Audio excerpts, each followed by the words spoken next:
Welcome to Ignite Intimacy, a podcast exploring intimacy, romantic relationships, sexuality, and everything that relates to these hot topics. We're going in. Are you ready? This is your host, Laura Aisha. Let's do this. Good morning from Tulum, Ignite Intimacy community. It is your host, Miss Laura Aisha, and I am spending the week here in Tulum working remotely, and it is amazing. I've got to say, if you can get out and enjoy some sun and warmth and take your work with you or leave your work at home, either way, highly recommend it. Food for the soul, especially during these cold winter months for us in the Northern Hemisphere. This episode is beautiful. Doug Braun-Harvey is just a beautiful, brilliant being, someone who cares deeply about humans, about human beings, human relationships, human health. So we are diving into a conversation about sexual health and the 6 principles of sexual health that Doug has created a lot of his work around. So this will be a powerful conversation. It's also a fun conversation. Doug is just an incredible human being. So we had a lot of fun on this one. Tune in, enjoy it. And I'm super excited to share our upcoming South by Southwest podcast recording. We will be recording that on Saturday, March 9th at South by in Austin, Texas. So if you're attending the conference, come and join us. The conversation is Saturday, March 9th at 9:30 in the morning at the JW Marriott in the Bezos room. So that is where we will be in Austin, and we will share that conversation with you very, very soon. Also, stay tuned to the very end of this episode where our beauty erotica poetry Empress Noel will be sharing more of her erotic poetry. Lots of love to you all and enjoy this one. Ciao for now. Well, first of all, I just really want to thank you for being here today and saying yes to this conversation. I so enjoyed witnessing you and just hearing you share from your perspective and your training, your experience and education, and at Esther Perel's event in New York City in November. Oh, I wondered. Yes. Okay. I couldn't remember where our connection came from. Yes. Yeah. So that was really inspiring. And for me, as someone who, is intrigued by the topic of your conversation around sexual health, because I'm someone who is living with herpes. And it's something that I have become a lot more courageous about and talking about it because I want to destigmatize the conversation around STDs and STIs and just really supporting people to be more open about it. And then Can I give you a suggestion? Yeah. When you say more open about it, I would invite you to try the sentence out and saying people to be more open about their sexual health. Okay. And if you talk about living with herpes as just part of your overall sexual health, this is just part of how it is for you, rather than it being, so it puts the laser focus on that virus, like, boy, that needs all the attention, when everybody should be concerned about their sexual health. And there's a wide range of issues involved in sexual health. And, not just the narrow definition of your relationship with an STI. Absolutely. Well, and that's when I sat in on your session and I saw the 6 points or the 6 principles. They're principles. Principles of sexual health. Yeah. So when I saw that and I was reading through them, it really opened my eyes into the sexual health conversation, which is good. That was the whole point of that little 45 minutes we had together. So thank you. And I'm really excited to be here with you today because, you know, my community, Ignite Intimacy, we explore all different areas of the intimacy, love, romance, sex conversation. And at the core of this conversation is sexual health, right? If that's not at the forefront, if we're, you know, paying it no mind, if we don't even know what it looks like or what it sounds like, you know, we're not only missing out, but we're also not being as responsible as we could be as adults in sexual relationships and in the conversation. So thank you so much for being here with us today. Sure. So, okay, so you've got a lot going on, and I want to make sure that our audience gets an idea of who you are in the world and how you even got into this work and this conversation. So I'd like to start there, and then we can dive deeply into the 6 principles of sexual health. A couple of things come to mind in that story. One was being a gay man who began to work professionally in this field in the 80s and throughout this whole arc of my life. You know, sexual health and sexual issues have been national and world global conversations my whole adult life, whether it be about sexual orientation, HIV, you know, to name just a couple. Right. And so, you know, it's always been there. It's just because of the nature of who I am and how I live my life. This is just something I've had to be aware of. And then in the early 90s in San Diego, as I was working as a therapist, there were underground vice operations in the police department where they would go to places where men had sex in public with each other and have the most good-looking police officer, male police officer in the police force, dress provocatively and go to these places and trap men who were attracted to them and pursued them for their attraction and then arrest them for public sex and seducing people in public. And I had men come to my office in the fallout of these terrible situations. Sometimes the men who got arrested, of course, they never fought the charges because it was too humiliating to fight the charges. They just pled out and did whatever the judge told them. So they were court ordered to go to sex addiction treatment groups in San Diego. And the sex addiction treatment groups were primarily made up of sex offenders who were involved in non-consent and exploitive and, you know, very, you know, forced kind of sexual situations that they were arrested and convicted of. And in order to be safe in these groups, they had to pass as heterosexual men just so they could walk from the room to the parking lot and not feel like they were going to be harmed. And so I had men come to me and talk to me about this in therapy. So I went to the San Diego court and I asked if men who had sex with men who were arrested under these circumstances could have therapy with me instead of these groups, and that would fulfill the court requirement. And the San Diego court agreed. And so I started seeing these men, and they didn't have to go through these dangerous things just to fulfill, the consequences of their arrest. And through that, I began to identify men who were involved in out-of-control sexual behavior. They really did have some problems with controlling their sexual behavior. Not all the men that were arrested, but some who did. So then I got involved in working with out-of-control sexual behavior. And around this time, actually, sexual health became a much more prominent conversation, highlighting in 2001, the U.S. Surgeon General of the United States, for the first time, issued a report, David Satcher, on the status of the sexual health of America. It's never been done before. And that report really liberated me. That changed the way I worked and thought as a professional. I'm a psychotherapist and group therapist. And that really changed the way I worked and thought about and addressed the men who came to see me for feeling out of control in their sexual behavior. I began to see that actually they were having significant problems with their sexual health. And if they were guided on how to improve their sexual health and were given some basic frameworks. Well, what is sexual health? How does it work? And in 2000, the Pan American Health Organization wrote a definition of sexual health that I sort of harvested these ideas from these 6 principles of sexual health.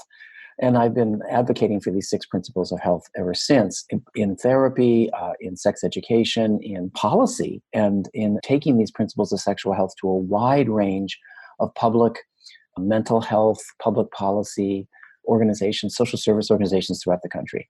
Amazing. Okay. So first of all, human beings are incredible. Our capacity for, caring for each other and finding new ways of doing things. It's really amazing. And so the first thing that I want to acknowledge you for is for being a leader and taking the initiative to say, something about the way that this whole thing is going down, this targeting, this capturing, this whole system doesn't work.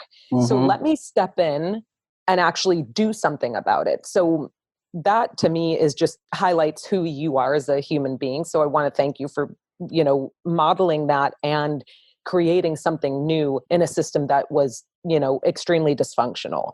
So I appreciate the thought about, I think what I did is I took the good work of some very fine international people thinking about sexual health. And the one idea that I thought was important was how to take these big ideas that, international policymakers come up with and big definitions, and how do you operationalize it? How do you make it, listenable, understandable, and usable to the individual person interested in their sexual health? And that was the notion that felt so compelling to me. And I think it was the same thing with when I heard about these men being arrested. How do we take this sort of, kind of policy that is just horrifically, destroying men's lives? And how do we make, somebody possibly wake up and see that they might be willing to stop hurting them? And thank goodness the San Diego court was willing to do that. That's amazing. So there's that.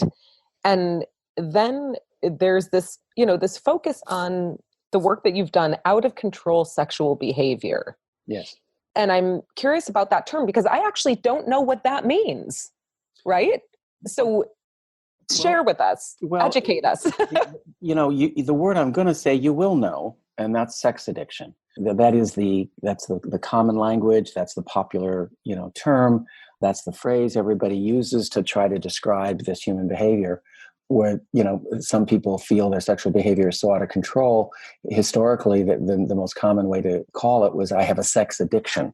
Which is, basically saying I have a disorder, I have a condition that needs treatment, and most sex addiction methods of treatment promote a lifelong treatment. That if you have a sex addiction, you need to treat it for the rest of your life, or it will degenerate into a more serious condition and could harm or even threaten your life. And that's the idea of the sex addiction model. And I disagree with that model. I've never promoted it. And my work was to try to develop a treatment approach to working with men who did have concerns about their sexual behavior and had severe consequences for how they were behaving sexually, without perceiving what was happening as a psychiatric or psychological disorder, a mental illness, but just seeing it as a sexual health problem. That these were men who needed help and guidance on how to, define what sexual health means to them.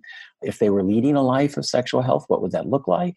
And how might they get some help from professionals and from other men in groups to change and align their life with these 6 principles of sexual health, rather than ameliorate or treat some sort of disorder. Thank you. Yeah, we've featured Dr. David Lay on the podcast as well. Yeah. Who was also a featured speaker at Esther's event.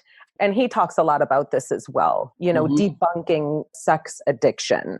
Mm-hmm. I spend less of my energy debunking sex addiction, and my energy is really focused on promoting an alternative approach. Mm-hmm. So my approach can stand, my approach does not have to be supported, or my approach doesn't have to have validity only by condemning the sex addiction model. There might be some people who find hope in the sex addiction model or help in it.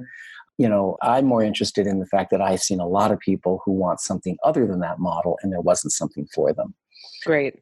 So talk with us about, so you shared a little bit about, your own personal life. Where did you find that you started to become passionate about the world of, you're a marriage and family therapist. Right, You're I'm in certified, right. Yep. Yeah, certified sex therapist. Where did you start to, get this inkling of, this is an area I want to focus on? What was it for you that had you point towards that? When I was in 2001, the crystal meth epidemic was really hitting San Diego, and particularly the crystal meth epidemic was hitting the communities of gay men and men who have sex with men. This was a huge change in the substance using and substance addiction, situation amongst the gay men. Here in San Diego, this is when it really hit hard. I was volunteering at a drug and alcohol treatment center, giving HIV education classes and things like that. And I was also providing groups in the community, which I had done at that point for about 8 years, groups for men and gay men in particular, and how to control sexual behavior.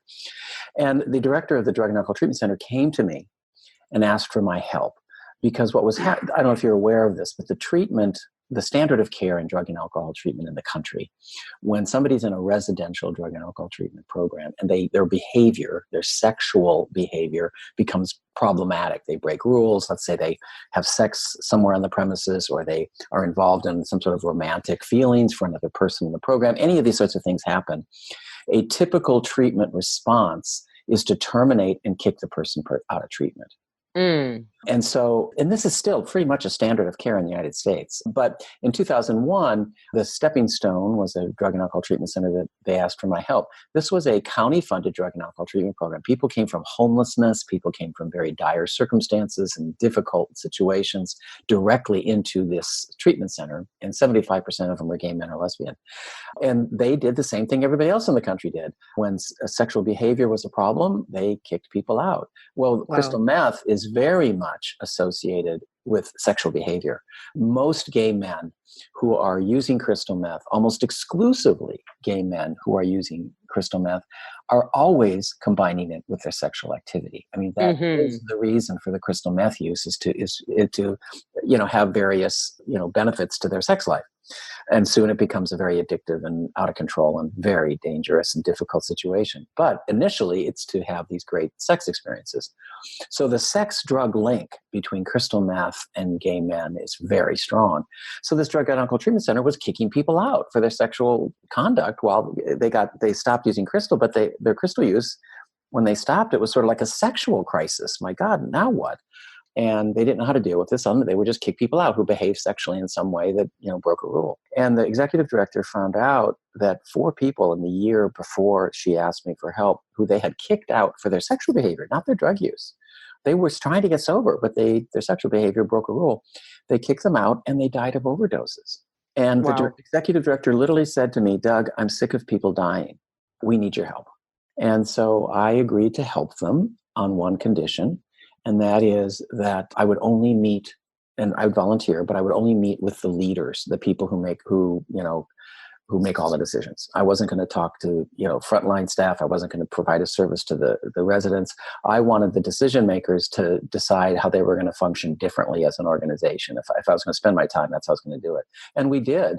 And within a year, the executive director was savvy enough to get almost a $500,000 grant to study sexual health approaches to drug and alcohol treatment. And that was really where things skyrocketed for me. For the first time, I was in a position to really see if teaching people about sexual health could improve an outcome of a treatment process. In this case, it was drug and alcohol treatment. That's awesome. So that was really where it all started. We studied this for over 3 years, and we found some very, very promising outcomes of our study that really showed if you teach people in drug and alcohol treatment about sexual health and these principles of sexual health, they stay in treatment, they don't leave, which is a very, very important outcome of drug and alcohol treatment. I don't know if you're aware of that, but many people don't stay the whole course of their treatment program. And the statistics are pretty good that if you complete your treatment program, you have better treatment outcomes than if you don't. Mm-hmm. So treatment completion, client retention is a really big issue in the drug and alcohol treatment program. Oh, yeah. And so I was in a couple of longer term programs as a teenager. Okay, so you know exactly what I'm talking about. Yeah, right? I do. Yeah. And I remember the last one that I was in. I did 10 months in it was a 3/4 way house, I'd say, in Louisiana, when I was 16 and 17. And I remember after I left, I heard stories of 2 of the girls that I was there with had a love affair, and there was some types of different sexual activity that was taking place. on the premises. I don't remember whether or not they got kicked out or what the scenario was, but it's like dealing with drug and alcohol addiction and not dealing with the sexual part of our nature. It's almost like you've got to deal with both things, because Yes. many times they're very connected. Yes, absolutely. In fact, when I was asked to be involved in this grant in those years, one of the things I had to do is I had to go around the country and ask leaders in the field, what do you do with people in the circumstances you just described, Laura? What do you do with people who really, their sexual lives is really, really significantly involved in their drug use or alcohol use? How do you address that? And literally 100% of everybody I had that conversation with said, "Oh, you mean the sex addicts?" They were immediately called sex addicts by the professionals in the drug and alcohol treatment field when their sexual lives moved to the forefront of something really significant for them to address in their drug and alcohol recovery. And I just thought that was an error in thinking. So with this grant that we got, we studied and I literally had to create a sentence, a word. There was not a word in the drug and alcohol field for this particular cohort of people. And so I came up with the phrase sex drug linked behavior, that people have sex drug linked behavior. That does not mean their sexual behavior is a disorder, a pathology, or, something dangerous. It just means that it is so intertwined, so linked to their relationship with their substance that you can't deal with one without dealing with the other. And that's really all it is, without making a judgment, without making an evaluation, without having an opinion. It's just a relationship that exists, and you can't ignore it. So that's why I use the word linked. It's a linked behavior. And so I wrote 2 books as a result of that grant. My first book, Sexual Health and Drug and Alcohol Treatment, is a 12-lesson curriculum that we developed from this grant from 2002 to 2005. And then the book was published in 2009. And then 2011, I published a individual counselor manual for drug and alcoholism counselors to adapt this 12-lesson curriculum into individual drug counseling sessions. And so that was where my advocacy really started, Laura, to answer your question. When I was given the opportunity to see if drug and alcohol treatment could be improved by integrating sexual health into the mental health and physical health and spiritual health issues that drug and alcohol addresses, and I have all 4, do we get better outcomes? And our studies showed you do. That's incredible. Well, incredible work. And, there's this whole thing in my experience around sex and sexuality that it's like always doing this dance around how much desire is enough and how much desire is like leaning on like, like we're getting into a space that it could be, considered a problem or an issue, or, and seeing how we are as human beings, having a daughter, a grown daughter, my daughter's 21 now, and having the experience of watching her develop and transform into a young woman, and really getting how men could be confused and, have, like, I could see how all the the things sort of play into each other, just all the different dynamics that are involved in growing up and developing and becoming who you are as a sexual being, and then based on your, how you were raised and how you've experimented or not, and who you've been hanging around with. There's just so many factors that play into who you become as a sexual being. And now to tie this around, because I really want to dive into these sexual health, the 6 sexual health principles. Oh, I'm so glad you said something, because I thought we were being sexual health principle teases with the and I thought, we're done teasing you now. We're going to actually tell you what they are. We're done. I know. I love to tease. I love to tease and to tease. But we're actually going to let you in on the secret and what these 6 sexual health principles are, because they're like the pillars or the foundation of, how to be I would say like a healthy, grounded, sexual person in the world and in yourself and in your relationship. So let's dive in here. Do you want to just, how should we do this? Do you want to? Well, I want to read aloud the entire definition of sexual health, or a portion of it, from the Pan American Health Association. It's only a couple sentences, but I want the audience to, because when I teach the six principles, I want them to see the whole. If it was visual, I would have the whole definition up on a screen, and then these 6 words or principles would be italicized, and you could see how I harvested them from this bigger idea. Okay, so I think it helps people see that these just didn't plop out of nowhere, right? They're contextualized, and they come out of a thoughtful process from international thinkers on sexual health.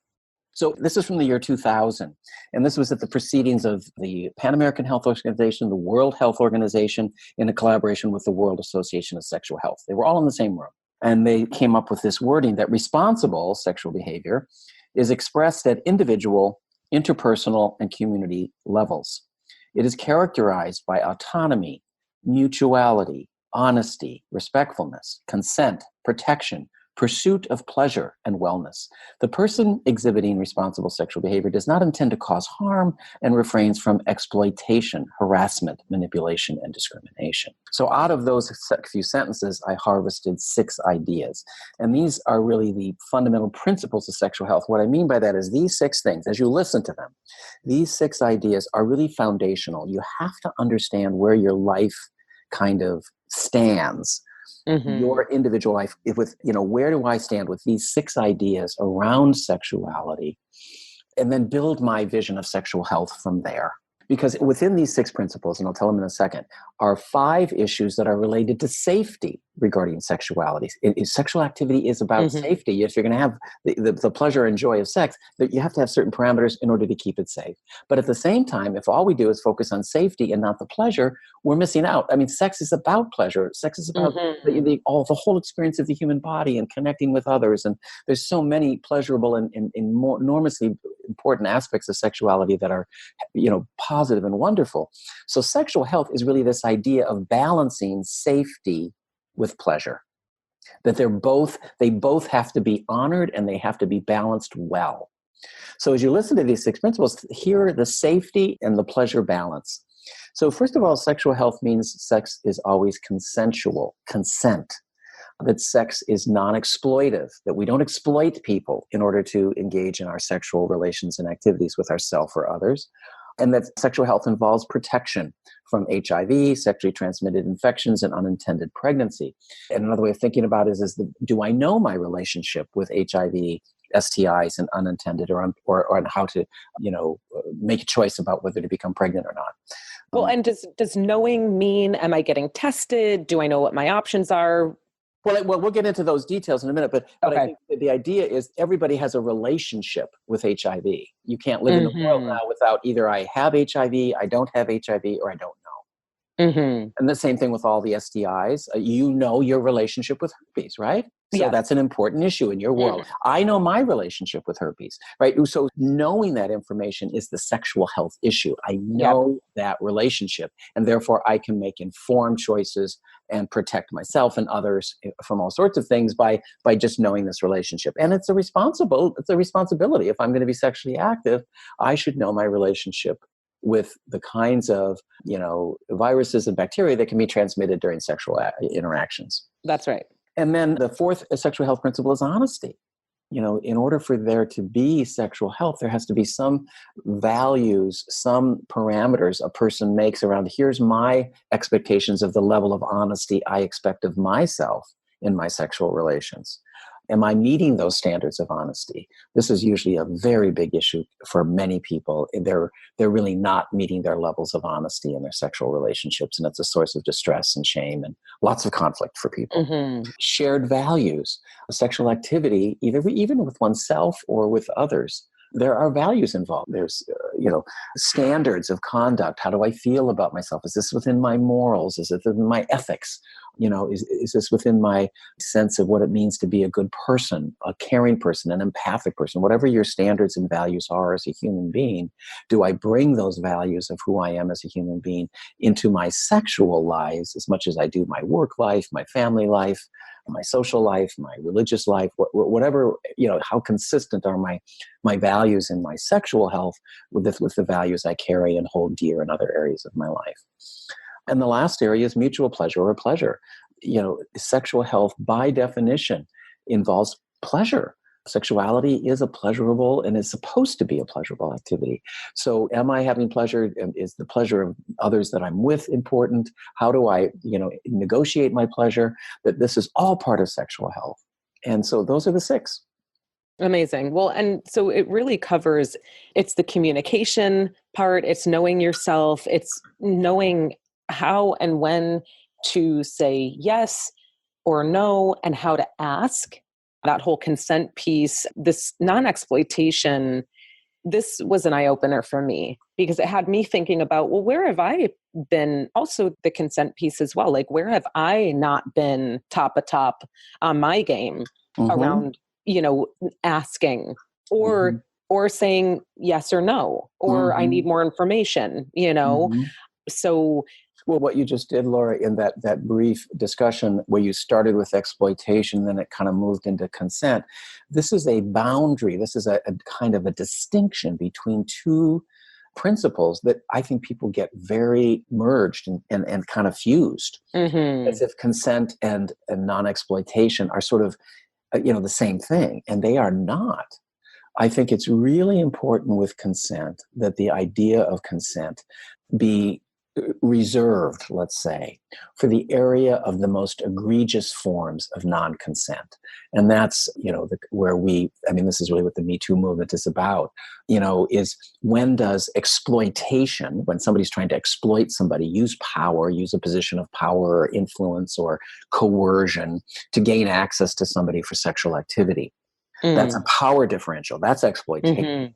But sometimes, and this is really what I think is the big conversation in the Me Too movement, sometimes people who are exploiting somebody to gain access for sex and don't get what they want through their exploitation will, in a moment, impulsively begin to engage in non-consensual forced sex. And so these exploitive situations move into forced sex, rape, violations.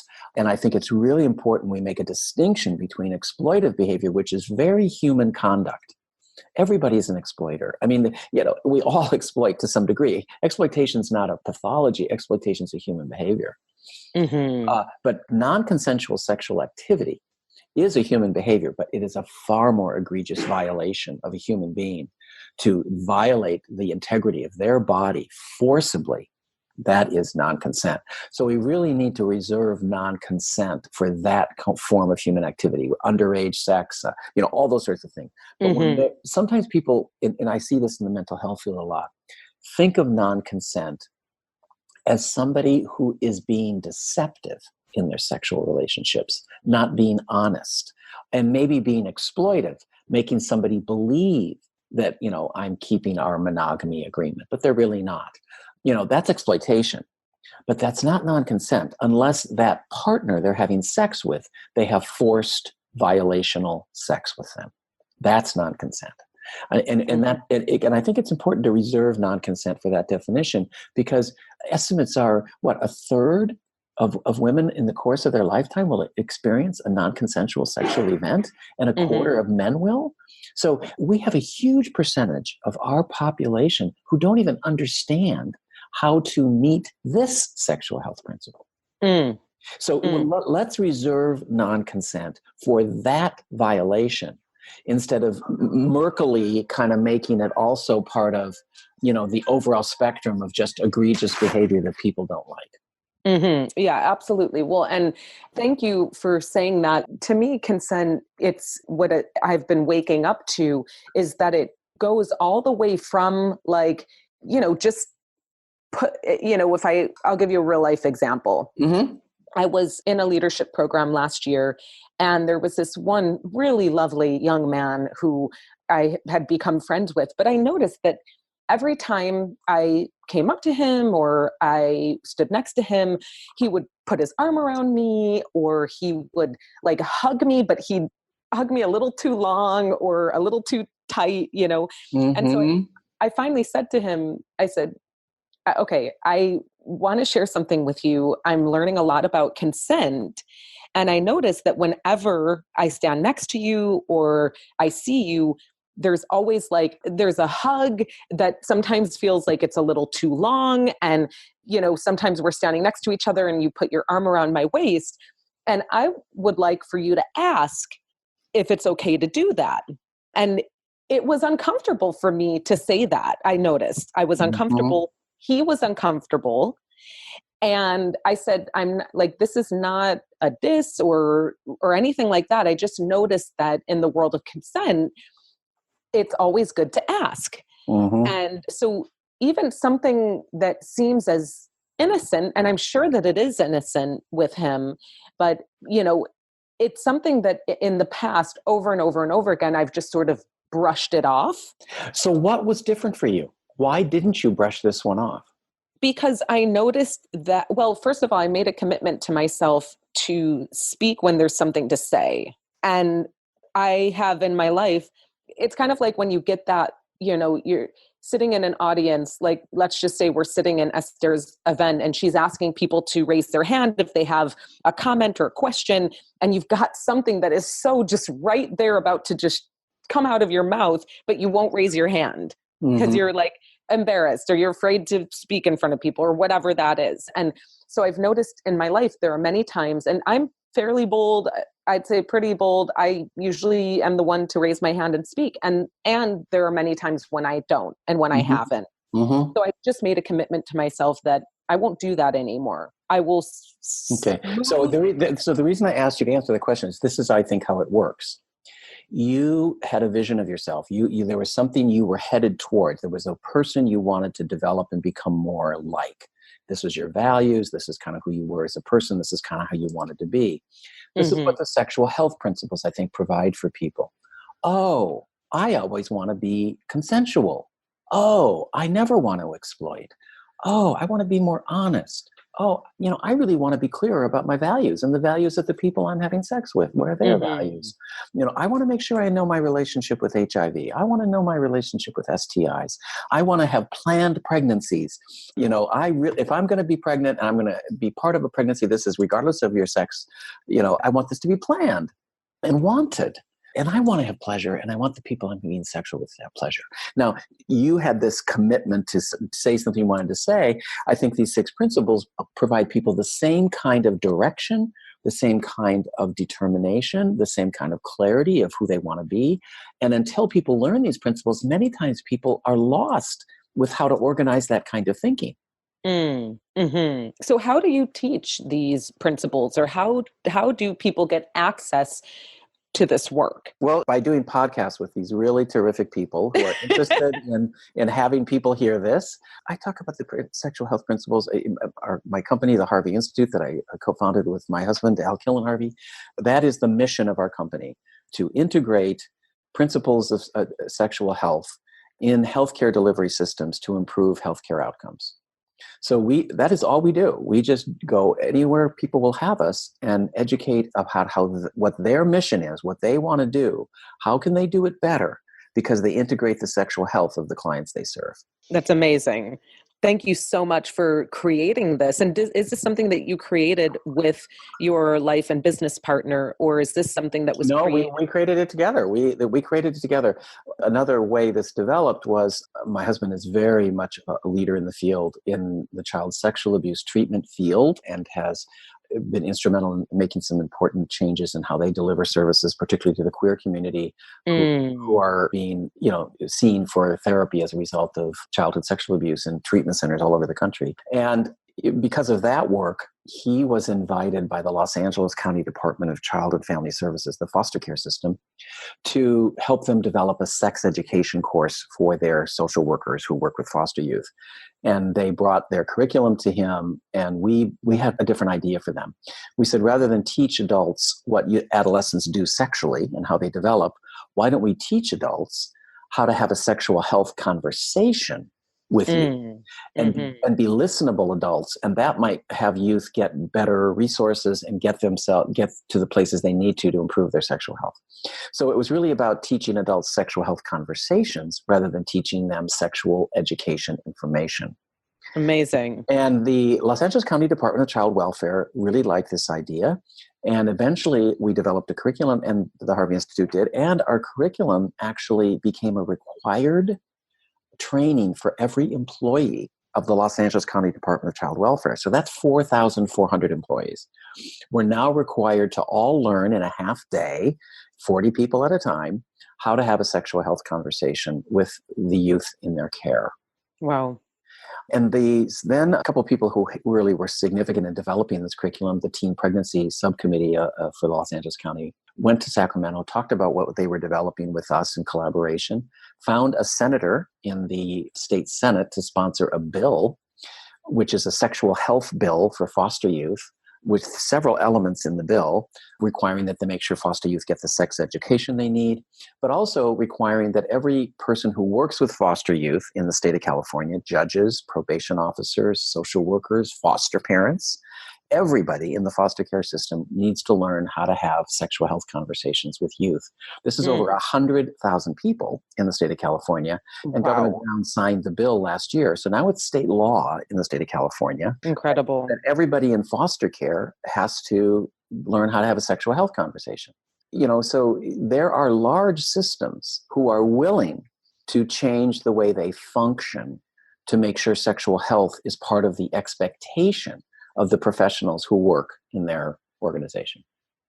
Well, I mean, I can just begin to get an inkling of the impact, the long-term impact of this training for these 100,000 plus individuals, because there is so much worldly dysfunction that stems from childhood sexual abuse, I believe. Mm-hmm. And it's one of those things that crosses. Now, let me give you a sexual health sentence for that one. Here's just what sounds differently.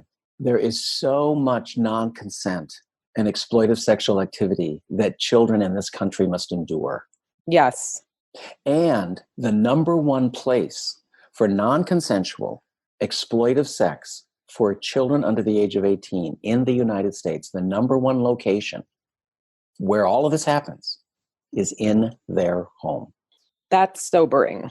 The American family home is the highest frequency location for people under the age of 18 to have to be violated non-consensually or endure exploitive sexual interactions. Wow. It's not outside their home. It's in it. Mm-hmm.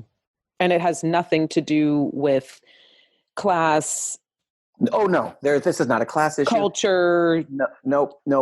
They have researched this every which way.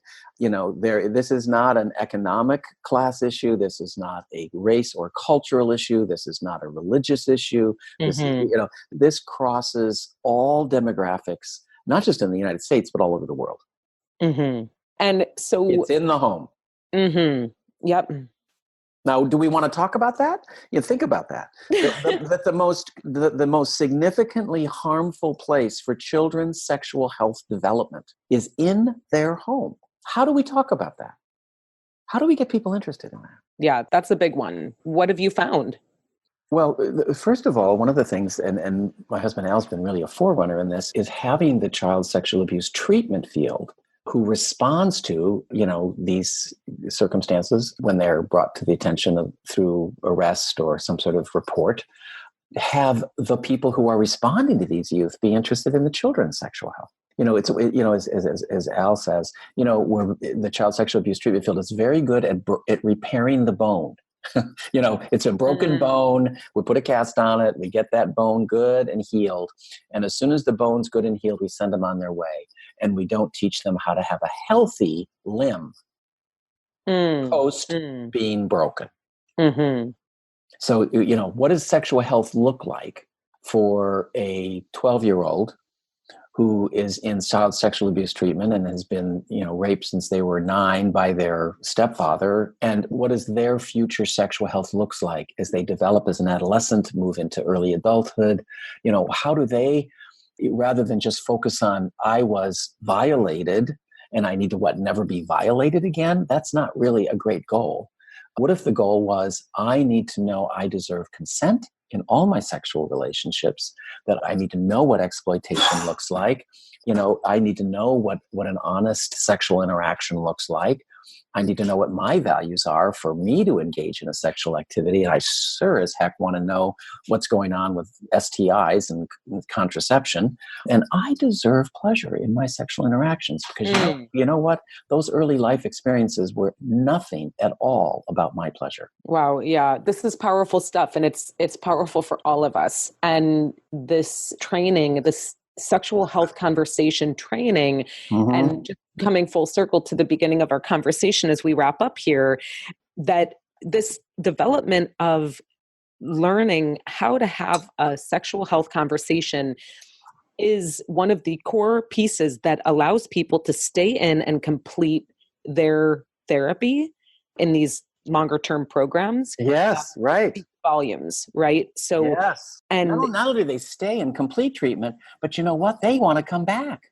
Mm. You know, they're staying in treatment because somebody is offering them something they really want, which is an opportunity to speak openly and honestly in an informed way about their sexual health. People are drawn to sexual health conversations. They're not afraid. They want this. That's right. That's right. And we as a human, race, we need it. So, Doug, I just want to thank you so much for being here with us on the line today. You are a busy man. You've got a lot going on. You're working with many, many people. So I just so deeply appreciate love you being here with us today and sharing this work with us and for the work that you're doing out there in the world. Thank you. Well, thank you, Laura, for demonstrating to your listeners that one conversation, which we had in a room in New York City by being in the same place, can lead to conversations like this. And then what conversations are people going to have because they listen to this podcast? That's right. This is how it works, Laura. So we're just part of a much larger conversation. And let's just be aware and mindful that we're part of a much larger process and feel good about that every time we have a sexual health conversation because they matter. Absolutely. Absolutely. Well, and so how can people find you online? How can people learn more about the work you're doing? All they have to do is go to my website, The Harvey Institute. It's quite simple, theharveyinstitute.com. Great. So theharveyinstitute.com. And where can people get access to the 6 principles of sexual health? Well, if they go to our other website at the Harvey Institute, there's videos where we talk about the sexual health principles. My books are for sale, different articles. There's lots of, there's information about the sexual health principles there. And, I hope at some point to write a book about the sexual health principles. Wonderful. Well, so theharveyinstitute.com, and we will have that link in the show notes. Doug, again, thank you so much for being here with us today. And I just want to really also, give thanks to our community for tuning in and listening. This has been a powerful conversation. Give us a shout. Check out Doug's website. Contact him direct there, or if you'd like us to relay a message, you can also reach out at hello@igniteintimacy.com. Doug, this has been great. Thank you, thank you, thank you. And just sending so much love and more powers your way. It's been an honor, Laura. Thank you so much. All right. Talk to you soon. Take care. Thank you so much for joining us for this conversation with Doug Braun-Harvey. It is a powerful one. And just moving through all of the spaces between our sexual health, our worth, our pleasure, our desires, the more that we can open up and talk about sexual health and get with our own sexual health and have these conversations with each other, the healthier, happier, most amazing and thriving, beautiful, pleasureful sexual lives that we can have. I would like to offer, take some time this week and spend 20 minutes writing about the different ways that you deserve pleasure and what pleasure actually means to you. Like, what is pleasureful for you? Is it sipping a cup of hot coffee first thing in the morning while looking out on the beauty of nature? Is it taking a long walk with a loved one? Is it sleeping in? Is it dancing? Is it making love? What is pleasure to you? And how can you increase that pleasure in your life from the day to day? So thank you again, Ignite Intimacy community. It is so amazing to be on this journey with you. I'm so grateful for everyone who's been reaching out lately, sharing how the podcast is impacting you and what you want to hear more of, and asking questions. And so we'll be incorporating your feedback and your insights into our episodes and into the content that we bring to you. So for now, keep loving each other, stay blessed, stay tuned for our upcoming South by Southwest podcast, and we have Noelle with another piece of erotic poetry coming up next. So enjoy it, and we'll see you on the next one. Ciao for now. Mwah. Before he, I wasn't. How was I to know I wasn't a woman at all? But a tree trunk, unsplit, not branched nor cleaved, not even once. No matter how many times I had spread my legs, no matter how many times my hands reached between inner thighs, I now know that I was solidified. How was I to know vulnerabilities didn't open me at all, but layered me out to in, sheet after sheet, thin skins marking all those moments of depth but not capacity. It wasn't until he rubbed mine that I had legs at all, intricately trembling with virgin space between them. I looked down to see a shape I could now hold, made to frame the calculations freshly equated. But how the hell was I to know? Everything I had yet to be, not just appear to be, before he, I wasn't. Thanks for tuning in to another conversation on the Ignite Intimacy podcast hotline. We love that you choose to spend your time with us. Check us out at igniteintimacy.com. Subscribe to us on iTunes and leave us a review and a rating. It helps more people know about us. We love to hear from you. You can email us with questions, comments, or suggestions to hello@igniteintimacy.com. And tell your friends. Music was arranged by Jason Pfaff and Mike Corey, and this podcast is produced by yours truly, Laura Aisha. Thanks again, and we'll see you on the next one. In the meantime, let your light shine bright and ignite your intimacy.